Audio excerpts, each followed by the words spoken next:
Et si les métiers de la santé nous faisaient de nouveau rêver ?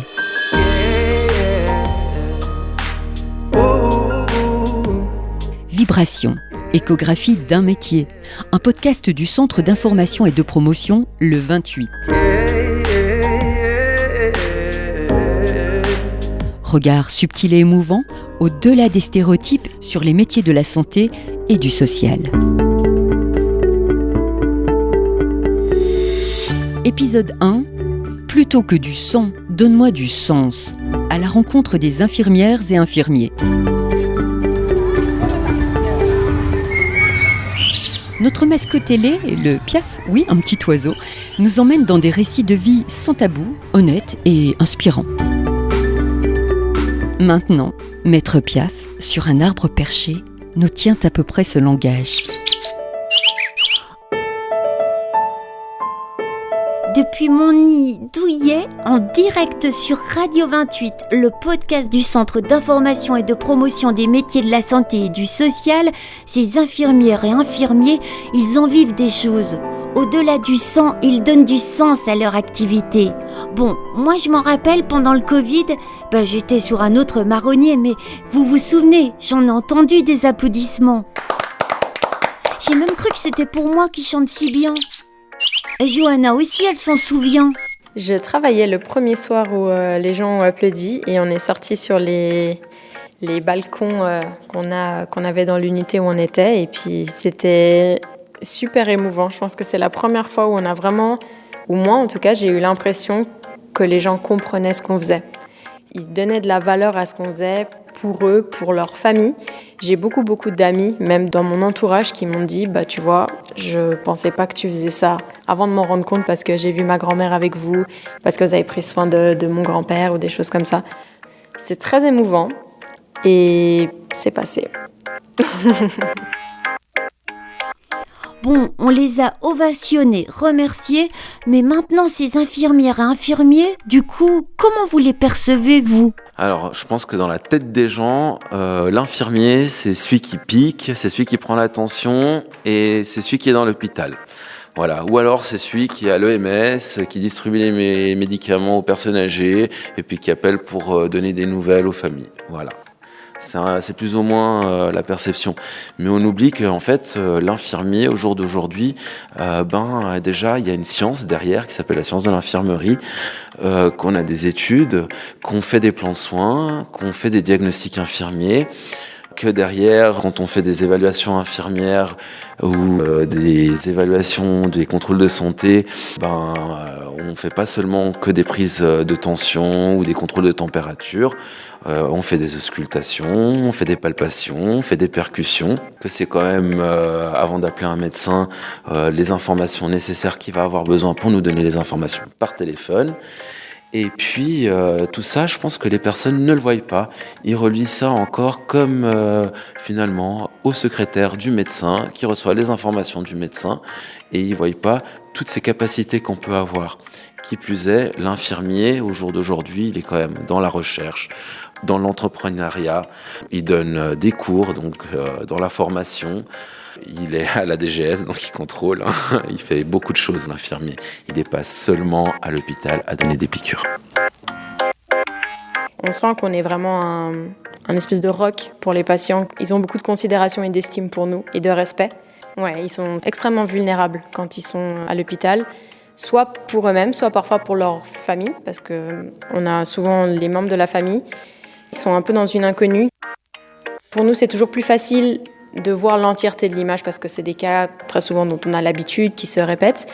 Mais pour eux, c'est vraiment de l'inédit, c'est un nouvel environnement, des soins qui sont parfois très invasifs, une rupture de l'intimité dont ils n'ont pas franchement l'habitude.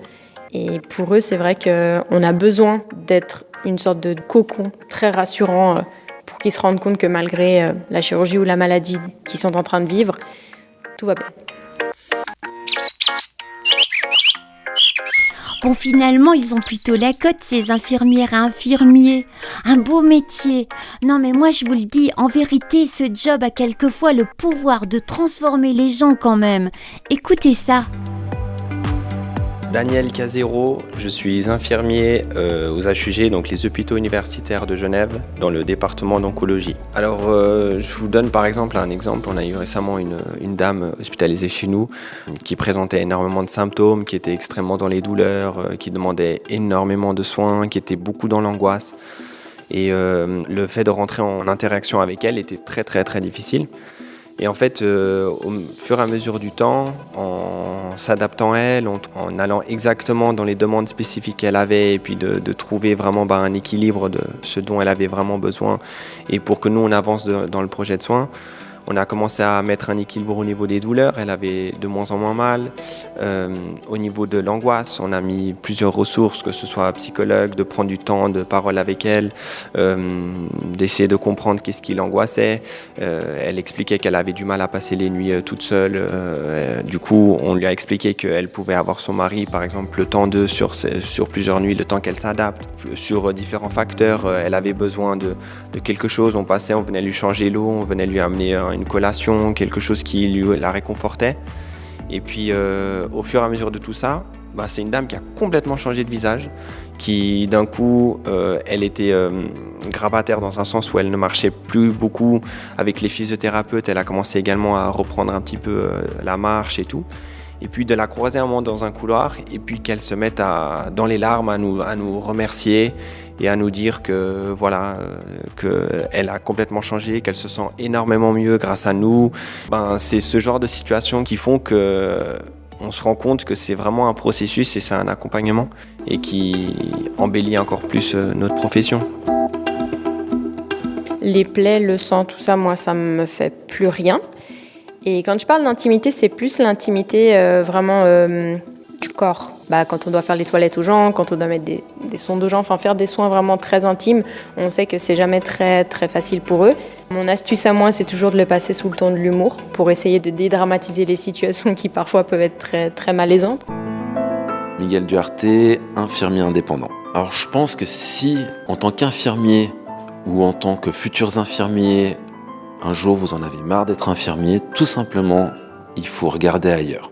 En tant qu'infirmier, vous pouvez regarder ailleurs dans à peu près toutes les carrières, c'est-à-dire vous pouvez être dans les ressources humaines, vous pouvez être dans la direction, vous pouvez devenir chef infirmier, vous pouvez devenir entrepreneur, vous pouvez être dans la recherche, vous pouvez être dans l'enseignement.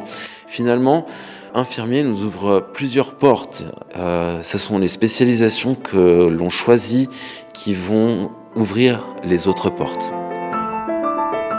Marie-Blanche Loman, infirmière, directrice des soins dans un hôpital à domicile. Moi, ce que je vais leur dire, c'est que c'est un métier qui fait du sens, c'est un métier qui nous fait grandir.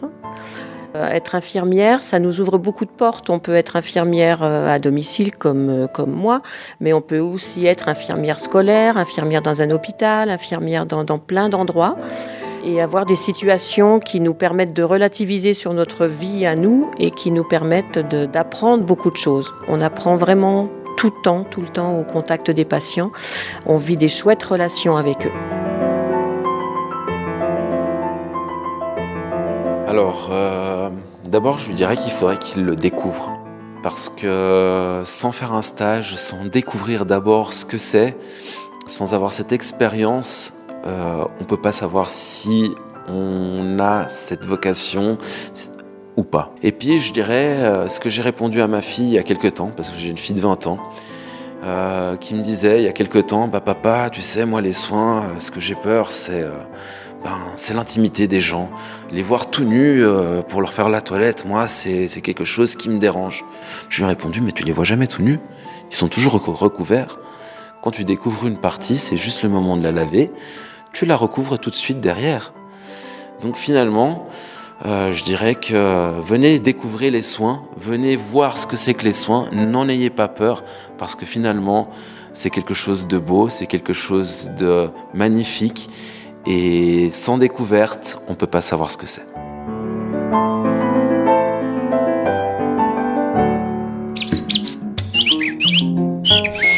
Ce métier, c'est un peu comme ma vie. Une fois sur mon marronnier, une fois à grappiller des baies, une fois à survoler le lac et d'autres à piailler avec mes collègues piaf. Ben justement, eux aussi, dans les hôpitaux, dans les EMS, dans les cliniques et à domicile, les infirmières et les infirmiers, oui les héros de notre podcast, vivent dans l'échange. Une soignante, on a besoin de beaucoup échanger avec les collègues parce que le jour où on aura une situation un peu plus difficile, la collègue, elle va être plus en forme, elle va être là pour nous soutenir, nous relever et vice-versa. Si un autre jour, c'est elle qui est moins en forme, qui a vécu des choses qu'il faut qu'elle partage, on est là pour partager avec elle. Donc on a vraiment besoin de beaucoup parler, de beaucoup échanger. Là, je vois les pauses à midi. L'infirmière, elle fait pas, comme je disais, on est toujours infirmière. Quand elle fait sa pause et qu'elle mange à midi, elle ne parle que de ses patients et de ce qu'elle a vu et l'échange avec ses autres collègues. En fait, elle coupe jamais vraiment. On les a toujours là. Alors, je m'appelle Johanna Martins et je suis infirmière dans le département de chirurgie. Moi, j'apprends beaucoup de la richesse humaine. Alors, on apprend de ses collègues, au niveau professionnel, parfois aussi humain, mais on apprend énormément des patients, de leur résilience, de leur courage, de leur manière de voir les choses, de leur vie, parce qu'on rencontre tellement de belles personnes, tellement d'histoires, tellement de parcours de vie. Personnellement, je suis profondément touchée à chaque fois que j'en rencontre. Alors c'est vrai que moi, travailler avec les médecins, c'est une des parties préférées de mon métier parce que justement, de leur niveau d'études, ils ont beaucoup à nous apprendre. Et que nous, comme on a beaucoup plus de relationnel, je nous qualifierais toujours d'avocate du patient. Nous, on est toujours à l'écoute auprès du patient pour transmettre les informations au médecin qui, lui, dans l'autre sens, nous apporte, en tout cas moi, m'apportait personnellement des connaissances théoriques, des connaissances pratiques, des liens, moi en tout cas qui ai besoin d'être stimulée intellectuellement dans mon métier. Je trouve que c'est une énorme richesse de travailler avec des médecins.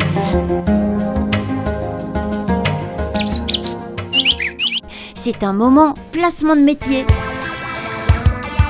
Je le décrirais comme un des plus beaux métiers du monde, mais très certainement un des plus pénibles à faire. Mais il y a une part de pénibilité qui est nécessaire au métier, qu'on ne peut pas enlever. Et voilà, toute cette approche de l'intimité, toute cette approche de la mort, des douleurs, des relations humaines, ça fait partie du métier, c'est pénible. Les horaires qui vont avec sont pénibles, mais il y a aussi des alternatives, baisser son taux de travail, avoir une unité ambulatoire par exemple, être fixe dans une unité, trouver une spécialité qui nous plaît. Il y a beaucoup de choses pour balancer, disons, pour équilibrer toute cette part de pénibilité parce que ça reste, pour moi, grâce aux patients, un des plus beaux métiers du monde.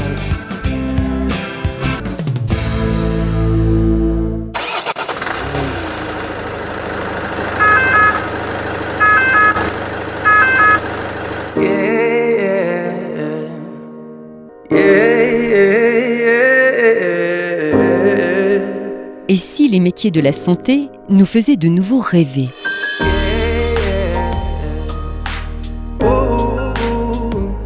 Vibration, échographie d'un métier, un podcast du Centre d'information et de promotion, le 28. Regard subtil et émouvant, au-delà des stéréotypes sur les métiers de la santé et du social.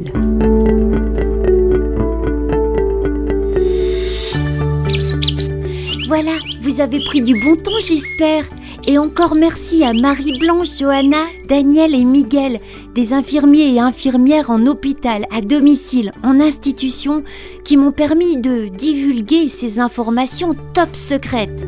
Et moi, je vais retourner dans mon marronnier, juste au-dessus du bâtiment où se trouvent l'Ortra et le 28, le centre de promotion et d'information des métiers santé et social, qui m'ont bien motivé à vous partager ce podcast. D'ailleurs, l'air de rien, on revient avec un nouvel épisode. À tout bientôt. Cuicui, coin, et à la prochaine. Et oui, au fait, le podcast, vous pouvez le partager depuis notre site ortra-ge.ch et sur les plateformes podcast. Et cette fois-ci, en vrai, je décolle. Salut!